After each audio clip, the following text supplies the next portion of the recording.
আজকে খুব সহজে মাত্র একটি উপকরণ দিয়ে দারুণ স্বাদের আর খুবই সুন্দর পাতা পিঠা তৈরি করে দেখাবো।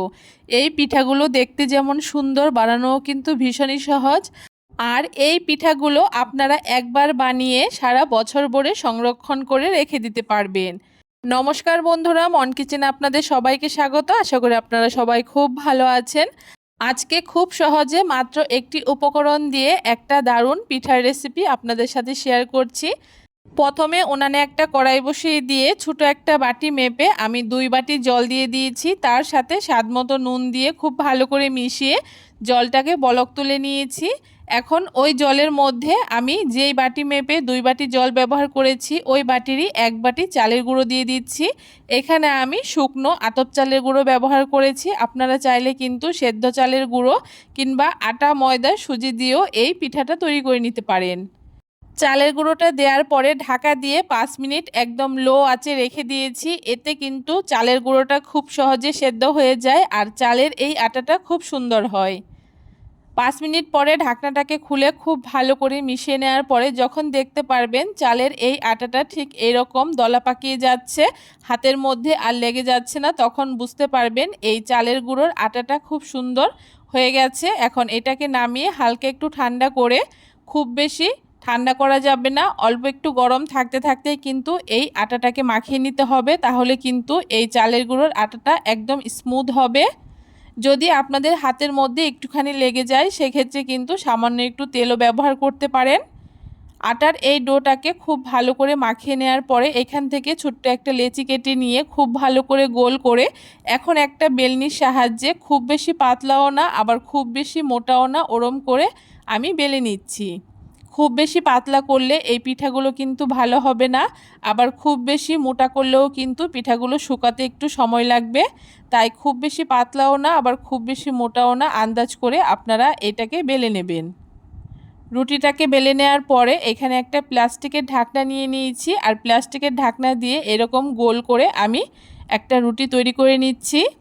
চাইলে আপনারা রুটিগুলোকে কিন্তু আরেকটু বড় করেও তৈরি করে নিতে পারেন, সেক্ষেত্রে কিন্তু আপনার পাতা পিঠাগুলো আরেকটু বড় হবে। আমি ঠিক এরকম মিডিয়াম সাইজের করে রুটিগুলোকে তৈরি করে নিচ্ছি। একই রকমভাবে আরও একটা রুটি আমি আপনাদেরকে তৈরি করে দেখিয়ে দিচ্ছি। এই রুটিগুলো কিন্তু খুবই সুন্দর হচ্ছে। যদি আপনাদের চালের এই আটাটা খুব সুন্দর করে সেদ্ধ করে নেওয়া হয় তাহলে কিন্তু রুটিগুলো কোনো রকম লেগে ধরবে না আর খুব সুন্দর হবে। দেখুন, আরও একটা রুটি আমি এখানে বেলে নিয়েছি আর আবারও সেই ঢাকনাটাকে দিয়ে এভাবে করে চেপে চেপে গোল করে একটা রুটি তৈরি করে নিচ্ছি। একই রকমভাবে আমি আরও একটা রুটি এখানে তৈরি করে নিচ্ছি। সবগুলো রুটি এখানে আমার তৈরি করে নেওয়া হয়ে গেছে। এখন পাতা পিঠাগুলো তৈরি করার জন্য, পাতার শেপ দেওয়ার জন্য প্রথমে একটা রুটি নিয়ে নিয়েছি আর যেই ঢাকনাটাকে দিয়ে আমি গোল করে কেটেছি সেই ঢাকনাটাকে দিয়ে রুটিটার একটা সাইড ঠিক এরকম করে কেটে নিচ্ছি। আপনারা কিন্তু দেখলেই খুব সহজে বুঝতে পারবেন পাতাগুলো আমি কত সুন্দর করে সহজেই তৈরি করে নিচ্ছি। একটা রুটি থেকে কিন্তু আমার এখানে দুটো পাতা তৈরি হবে। দেখতেই পারছেন পাতাগুলো কত সুন্দর হয়েছে। আর একই রকমভাবে সবগুলো পাতা আমি প্রথমে কেটে নিচ্ছি। পাতাগুলো কেটে নেওয়ার পরে আমি কিন্তু পিঠাগুলোকে বেশ অনেকগুলো তৈরি করে নিয়েছি। এখন একটা পিঠা আমি আপনাদেরকে তৈরি করে দেখাচ্ছি। এই পিঠাগুলো তৈরি করার জন্য এখানে একটা শুন ব্যবহার করতে হবে আর তারপরে ঠিক এরকম করে চেপে চেপে পাতার শেপটাকে দিয়ে নিতে হবে। প্রথমে মাঝখান থেকে একটা পাতার শির তৈরি করতে হবে আর তারপরে সাইডের শিরগুলোকে এভাবে করে চেপে চেপে তৈরি করে নিতে হবে। এই পিঠাগুলো বানানো কিন্তু ভীষণই সহজ আর দেখতেও কিন্তু হয় অনেক সুন্দর। পাতাগুলো কিন্তু আপনারা এইভাবেও রেখে দিতে পারেন আর আমি দেখতে ভালো লাগার জন্য শুনের পিছন দিয়ে ঠিক এরকম করে একটুখানি চেপে চেপে আর একটু সুন্দর করে ডিজাইন করে দিচ্ছি। আর এইভাবে করে একটুখানি ডিজাইন করার জন্য কিন্তু পাতাগুলো দেখতে আরও সুন্দর লাগছে। দেখুন, একটা পাতা আমার তৈরি হয়ে গেছে আর পাতার নিচ দিকটা ঠিক এরকম করে একটুখানি লম্বা করে চেপে দিচ্ছি আর দেখুন খুব সুন্দর একটা পাতা তৈরি হয়ে গেছে। আরও একটা পাতা আমি আপনাদেরকে তৈরি করে দেখিয়ে দিচ্ছি।